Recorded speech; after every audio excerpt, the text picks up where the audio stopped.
তৃতীয় টাই জনগোষ্ঠী সাংস্কৃতিক মহোৎসৱ 2025 বৰ্ষৰ চতুৰ্থধনী কাৰ্যসূচী বিশেষভাৱে আমন্ত্ৰণ কৰি অনা জুৰি কোঁৱৰ বাইদেউ আমাৰ মাজত উপস্থিত আছে। তেখেতক এখনি ফাৰ্চিতে সম্বৰ্ধনা জনাব বিচাৰিছে। সম্বৰ্ধনা জনাব আমাৰ উদযাপন সমিতিৰ সাংস্কৃতিক সম্পাদক ভাস্কৰ নীলম গগৈ। জুৰি কোঁৱৰ বাইদেউক আমাৰ মঞ্চ আগুৱাই যাবলৈ অনুৰোধ কৰিছোঁ। তেখেতক এখনি ফাৰ্চিতে সম্বৰ্ধনা জনাব আৰু সম্বৰ্ধনা জনাইছে আমাৰ উদযাপন সমিতিৰ সাংস্কৃতিক বিভাগৰ সম্পাদক ভাস্কৰ নীলম গগৈ। ধন্যবাদ। লগতে বয়কম তৃতীয় টাই জনগোষ্ঠীয় সাংস্কৃতিক মহোৎসৱ আৰু প্ৰথম আন্তঃৰাষ্ট্ৰীয় টাই যুৱ মহোৎসৱৰ দৰ্শক তথা সাংস্কৃতিক কৰ্মীসকলক মই জয়তে সন্ধিয়াৰ অভিবাদন জনাইছোঁ।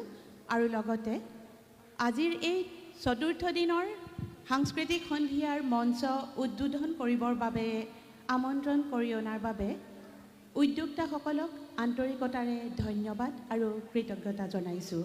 পৃথিৱীৰ ভিতৰতে আটাইতকৈ বৈচিত্ৰ্যপূৰ্ণ আৰু বৃহৎ জাতি অন্যতম।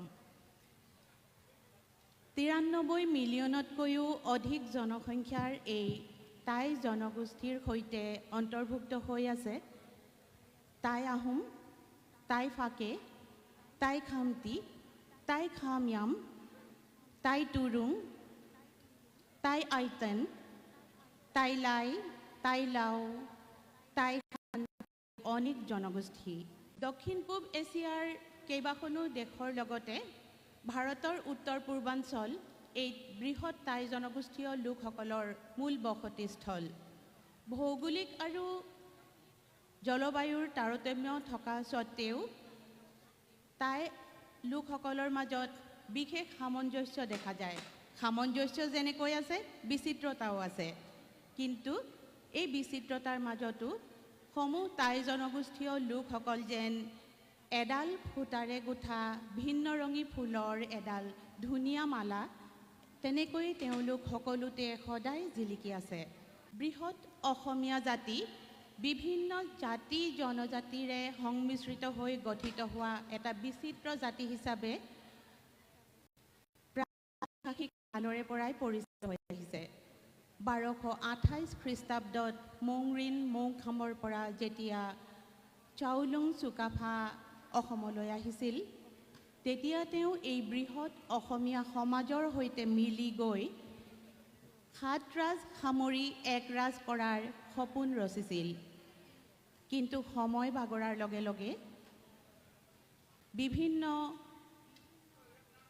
সামাজিক, ভৌগোলিক, ৰাজনৈতিক কাৰণত আমাৰ মাজত প্ৰভেদ আহি পৰিছে। আমাক যেন টুকুৰা টুকুৰ কৰি পেলোৱা হৈছে কোনোবা স্বাৰ্থান্বেষী বহিঃ শক্তিৰ উদ্যোগত। দক্ষিণ পূব এছিয়াৰ কেইবাখনো দেশৰ লগতে ভাৰতৰ উত্তৰ পূৰ্বাঞ্চল টাই জনগোষ্ঠীয় লোকসকলৰ মূল বসতিস্থল।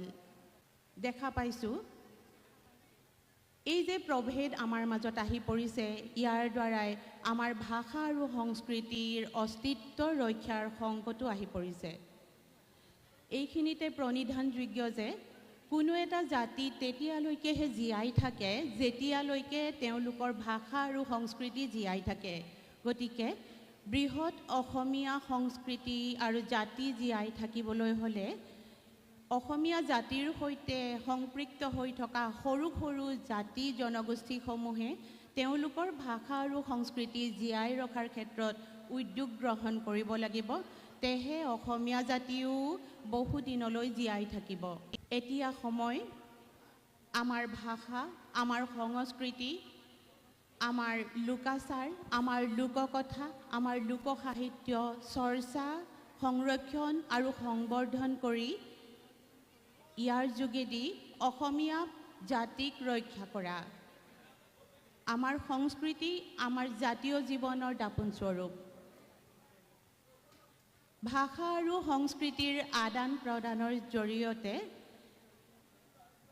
এটা জাতিক জীয়াই ৰখাৰ মানসেৰেই এই মহান সাংস্কৃতিক মহোৎসৱৰ আয়োজন কৰা হৈছে যেন অনুভৱ হৈছে। গতিকে সকলো জাতি জনগোষ্ঠীৰ লোকেই এই ক্ষেত্ৰত তেওঁলোকৰ কৰণীয়খিনি কৰা উচিত। এইখিনিতে এটা ভাল লগা কথা যে আমাৰ এই মহোৎসৱৰ সৈতে আমাৰ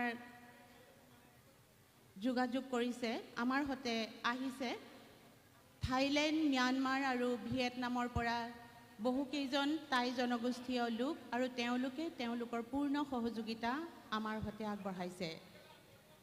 শেষত এটাই আশা কৰিম, এই পবিত্ৰ লাঙি গদাপানী ক্ষেত্ৰত অনুষ্ঠিত হোৱা টাই মহোৎসৱৰ জৰিয়তে আমাৰ যেন ন দিগন্তৰ সূচনা হয় আৰু নতুন আশাৰ সঞ্চাৰ হয়। শেষত দীঘলীয়া বক্তৃতা নিদি আজিৰ সাংস্কৃতিক সন্ধিয়াত অনুষ্ঠান উপভোগ কৰিবলৈ অহা প্ৰতিগৰাকী দৰ্শক তথা সাংস্কৃতিক কৰ্মীক নিজ নিজ ৰুচিপূৰ্ণভাৱে শান্তি শৃংখলা অটুট ৰাখি আজিৰ সাংস্কৃতিক সন্ধিয়াৰ অনুষ্ঠানসমূহ উপভোগ কৰিবৰ বাবে আন্তৰিকতাৰে অনুৰোধ জনাইছোঁ। আৰু আজিৰ সাংস্কৃতিক সন্ধিয়াত অংশগ্ৰহণ কৰিবলৈ অহা প্ৰতিগৰাকী শিল্পী তথা কলা কুশলীক অন্তৰৰ পৰা শুভকামনা জনাইছোঁ আৰু এই অনুষ্ঠানৰ সফলতা কামনা কৰি উদ্যোক্তাসকলক পুনৰবাৰ ধন্যবাদ জনাইছোঁ। ধন্যবাদ।